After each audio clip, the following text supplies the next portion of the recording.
मंठा तालुक्यातील लिंबे वडगाव भूसंपादन घोटाळा झाल्याचा आरोप करीत वंचित बहुजन आघाडीच्या वतीनं जालना जिल्हाधिकारी कार्यालयासमोर निदर्शने आंदोलन करण्यात आली। वंचित बहुजन आघाडीचे मराठवाडा उपाध्यक्ष दीपक ढोके यांच्या नेतृत्वाखाली हे आंदोलन करण्यात आले।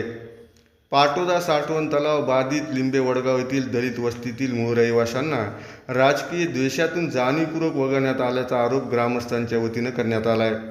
सरपंच, ग्रामसेवक, उपविभागीय अधिकारी आणि कार्यकारी अभियंता यांच्या संगनमताने भूसंपादन अनुदान घोटाळा करण्यात आल्याचा आरोप वंचित बहुजन आघाडीच्या वतीनं करण्यात आला आहे।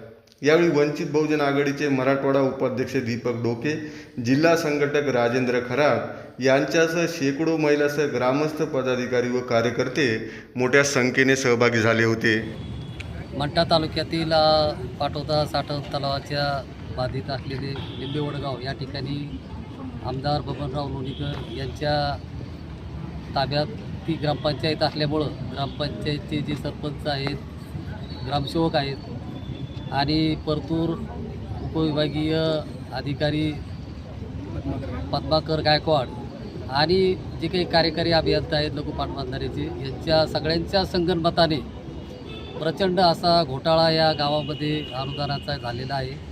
आणि हे भूसंपादन घोटाळा इतका मोठा आहे की यामध्ये सर्व मोठे अधिकारी असल्यामुळं या ठिकाणी आमदाराचं त्या ठिकाणी पूर्ण त्यांना सहकार्य असल्यामुळं बबनराव लोणीकरांच्या माध्यमातून हा घोटाळा असल्यासारखा आहे। आणि या घोटाळ्यामध्ये या गावाच्या सर्व लोकांनी वर्षभरापासून पाठपुरावा केलेला आहे, तरी या ठिकाणी शासन आणि प्रशासन कोणती दखल घेत नाही।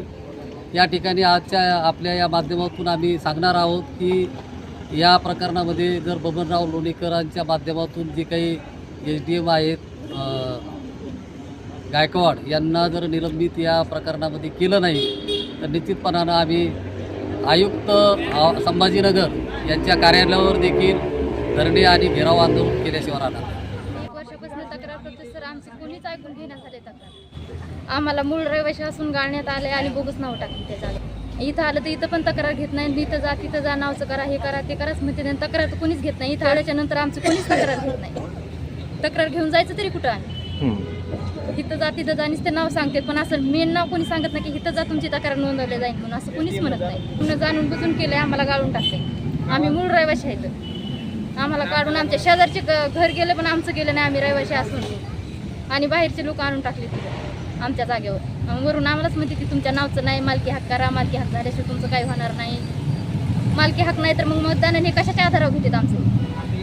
हां, घरपट्टी घेतली आमच्याकडून, नळपट्टी घेतली, लाईट बिल घेतलं, मीटर घेतलं, काय काय घेतलं आमच्याकडनं। आता शेवटचा टाइम आला तर असं सांगतात आम्हाला, तुमच्या जीवावर निवडून येते त्यांना आम्हाला कसं सांगतात। परत म्हणतात की तुम्ही वंचितचे माणसात, आमचे माणसं नाही। यांना कसं ओळखायला येतं आम्ही वंचितचे माणसात म्हणून?